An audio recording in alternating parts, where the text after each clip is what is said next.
that note, we do have our guest, Mr. Sanjay Ladiwala, who does join in. Mr. Ladiwala, what's the first take you're making with regard to this particular deal? It's been long awaited, and how are you viewing it? Well, the financials aside, I mean, whether the valuation is correct or not, and what the valuation will be for either company, from the marketing perspective, it would be interesting to see what they do as far as branding is concerned.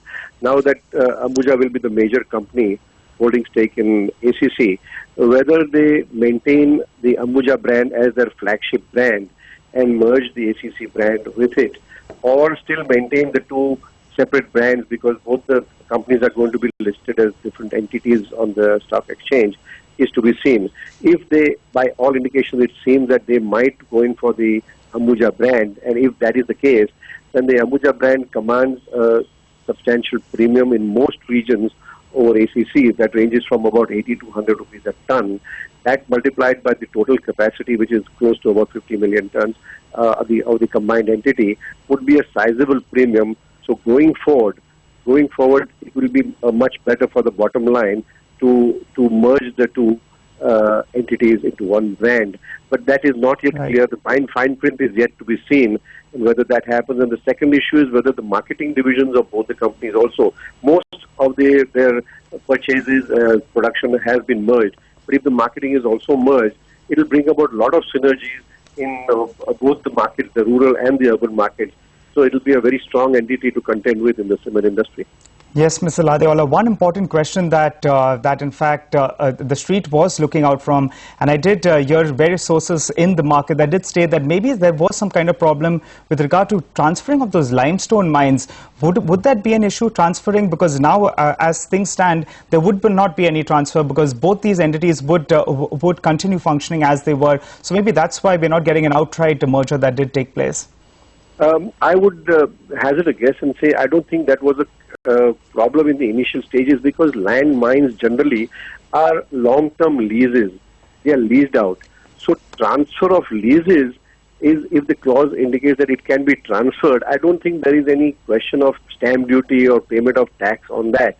So I don't think that was a major hurdle in any case to start with. So I don't think that would be the main reason for maintaining the two separate entities. Okay, Mr. Ladiwala, just hold on to that thought. On that note, we do have Mr. Srinivasan from Angel Broking who does join in. Mr. Srinivasan, first thoughts, what do you think? Is it going to be favouring Ambuja-ACC? Which way is it pulling? See, actually, I'm yet to see the full contours of the deal. But whatever has happened, like this was all on the it was always expected that both the companies have to start aligning in somewhere, because the competitor, the major company which was UltraTech Cement, was getting very aggressive and was going ahead of these two companies. So this particular thing was expected. The earlier thing was something like a merger was expected, but for some reason now, based on the information which is coming out, it is like Ambuja will be the holding company of ACC going ahead. Mr. Srinivasan, Credit Suisse did come out with a report a few weeks ago, and they did state that synergies would result in maybe 10% of additional profits. Do you hold that thought? It should certainly result in some amount of profit growth for these companies, but it is very difficult to quantify it as of now. But yeah, it should certainly lead to some certain improvement on the bottom line front. A quick word on the numbers that did come out. We did see that the top line work did come in around that 2,350 odd. The margins were at 21% odd, and I think the bottom line as well was more or less in line with street's estimates around 324. Are you happy with these numbers?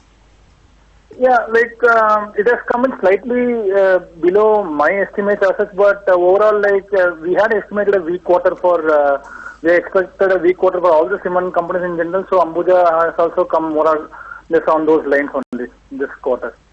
Right. Do we have Mr. Ladiwala with us? Mr. Ladiwala, I just want to ask you a quick question.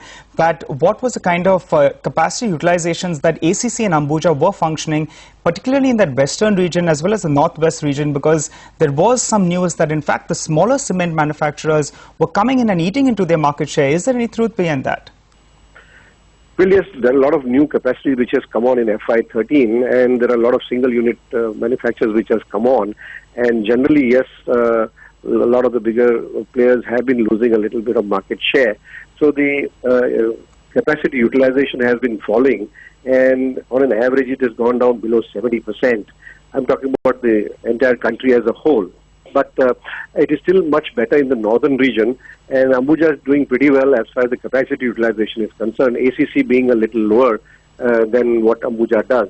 So in the north, we have seen that the capacity utilization is still good, but south was the cause for worry, and that is hovering around 50-55% capacity utilization, which is a little alarming. Right. On that note, with regard to the South India, ACC does hold some kind of exposure to South India, but Ambuja doesn't really have much exposure to South India. So on that note, with Ambuja really becoming the parent and ACC is still having some kind of exposure to South India, do you think there's going to be any kind of a pressure, because demand is extremely weak, as you did state? No, I don't think so. I don't think that there is going to be further pressure. I mean, the deal itself is not going to lead to any further pressure. If at all, their marketing strengths will improve, because there are a lot of synergies between the two companies, and I think it will help their marketing much better to have these two forces combined. So the deal itself is not going to be a negative as far as the marketing is concerned or the revenues are concerned. Yes, on the whole, the demand has not been very good, and not everybody is happy about that, but that affects the entire industry, not only Ambuja and ACC. Mr. Srinivasan, one quick question to you. Mr. Ladiwalu was alluding to that, in fact, Ambuja does command some kind of premium in the markets of around 80 to 100 rupees per ton. Now, this would translate, if you take it on 50 million tons, it would move to around the top line increasing by around 500 crores odd. Would you go with that figure, that around 500 crores odd is what, given the premiums that Ambuja does command? So could we see something like a 4 to 500 crore bump up in this combined entity on the top line? Yeah, I won't be able to. I won't comment right away on the numbers as such, but it is true, like Ambuja always commands a premium over ACC because of higher brands and sort of this thing, like but right now I don't want to put any figures to it. Like. So a quick question then: do you think that the parent has got it right, and the entire deal that it's structured in, it makes more sense that ACC moves into Ambuja rather than Ambuja moves into ACC, as you did state that in fact Ambuja is commanding some kind of premium in the markets? Yeah, as of now, I see these deal assets like it's sort of more favorable for ACC rather than Ambuja assets. Because Ambuja as such is like a better profit-making company. It commands superior operating margin, superior EBITDA per ton. It is present in more favorable regions. Like so, assets like this deal asset is in the first side is more favorable for ACC rather than Ambuja. Right, the biggest benefit